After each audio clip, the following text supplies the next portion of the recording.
હાલો, જય શ્રી કૃષ્ણ, સીતારામ. કેમ છો બધાય? મજામાં તો શું કે આપણા યુટ્યુબ ફેમિલી?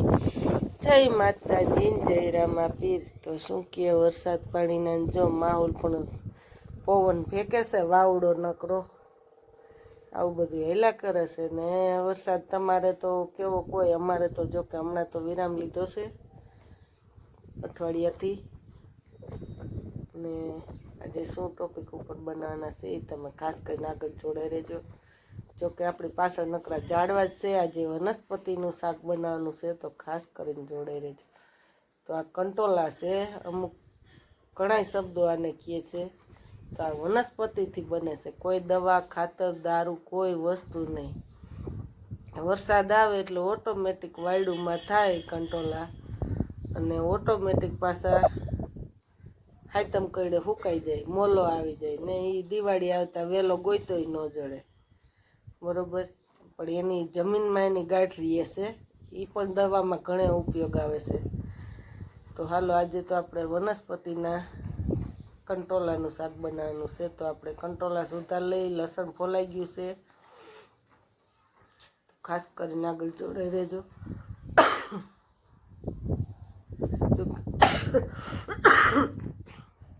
હમણાં તો યુટ્યુબ ફેમિલી ઉતરહે એવી આવશે, આ રહી તો આવી રહી ને એટલે.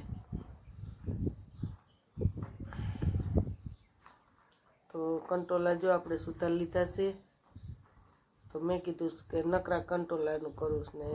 મહીભાઈ ને પપ્પા કહે છે કે ડુંગળી નાખવીશ ને લીંબુ નાખવું. તો હવે બે હૈયારું બનાવીએ, તો હવે કેવું બને. જોકે વિડીયો ઉતારવામાં કાંઈ જ થાય એટલે મેં કીધું લાવો સુધારી લઈને અડધુંક વઘારીએ ને થોડુંક એ વિડીયો ઉતારે. તો જો આ રીતની બે ડુંગળીની ગાંઠ લીધી છે ભેરી. ડુંગળી સુધારવાનું કામ એનું, કંટોલા સુધારવાનું કામ આપણું. લસણ ફોલાઈ ગયું છે. હવે આપણે લસણ પણ ખાંડી લઈ, 3 ચમચી ચટણી નાખશું.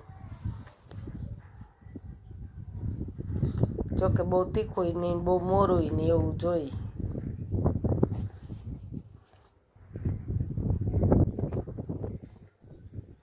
ચાલો, તેલ પણ આપણે મૂકી દીધું ને એમાં પણ રાઈ નાખી દીધી છે. હમણાં ફૂટી જાય ને તેલ આવી જાય એટલે ડુંગળી પણ કૂચ કરીને એમાં નાખી દઈ અને કડીક ઢાંકણ ઢાંકી દેશું આપણે ડુંગળીને, એટલે અંદર સરસ સડી જાય. કંટોલામાં હવે આપણે સુધારેલ છે એમાં લસણવાળી ચટણી પણ ઉમેરી દીધી, હળદર, નિમક, એવો આપણે ઘરનું દેશી બધો મસાલો. તો હાલો, જો આપણે કુકર ઢાંકણ ઢાંકી દીધું તો સરસ ડુંગળી એકદમ સરસ સડી ગઈ છે. તો હવે એમાં આપણે કંટોલા સુધાર્યા નાખી દઈશું. જોકે એવું ગમે તે શાકમાં ડુંગળી આવતી હોય ને, એમાં ડુંગળી તો પહેલાં જ નખાય, એટલે ડુંગળી બહુ ઉલરે ઓછી કરે.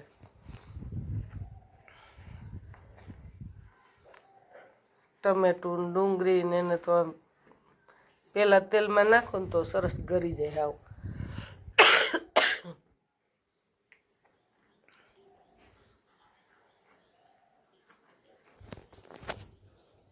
તો ઘડીક ઢાંકણ ઢાંકી દેશું ને પછી એમણે વરાળે જરીક સડી જાય. પછી આપણે મસાલા જોકે બધા નખાઈ ગયા છે. અને કંટોલાનું શાક કોને કોને ભાવે એની પણ કોમેન્ટ કરજો. જોકે વિડીયો ઉતારવામાં કાંઈ જ થાય એટલે મેં કીધું તમે હલાવો ને હલાવો, હું બધી નાખીને કમ્પ્લીટ કરી દીધું. તો મારી કંઈ ઈચ્છા નહોતી, જોકે હમણાં શરદી થઈ છે, ગળું પકડાઈ ગયું. તો આજે મને કે કંટોલા લઈ આવ્યા ને વિડીયો તો બનાવવો જ છે. તો મેં કીધું વિડીયો ઉતારવો ને બે કાંઈ જ થાય. મને કે હાલને હું તને જરૂર પડશે ને મદદ પડે છે ત્યાં મદદ કરાવીશ. તો જો લીંબુ થોડુંક કે નાખવું છે, લીંબુ પણ નીસવું છે. આ તો હૈયારું શાક છે, કેવું મીઠું થાય જોતા તમે કહેજો સારું બન્યું કે નથી બન્યું.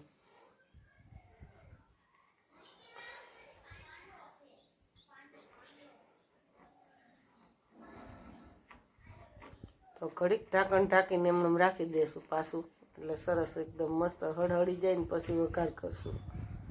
જોકે અમારે વઘારવાળું તો શાક જોઈશ.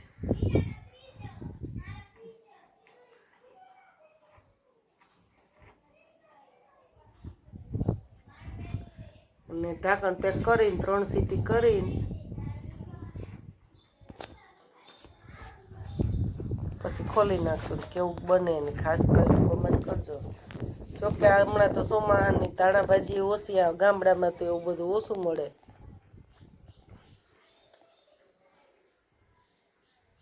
હાલો, શાક પણ આપણે સડી ગયું છે.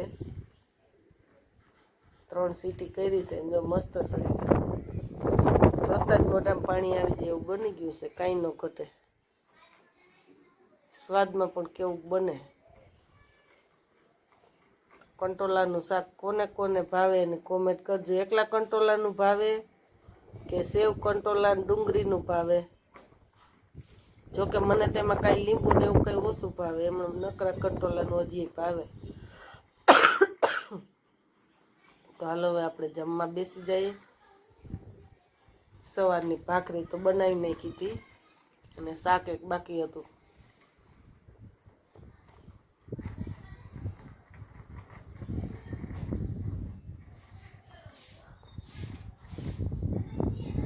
તો ભાખરી જોડે બહુ પડે મસ્ત. હાલો, વિડીયો ગમે તો ખાસ કરીને લાઈક કરજો, શેર કરજો અને સબસ્ક્રાઈબ કરજો.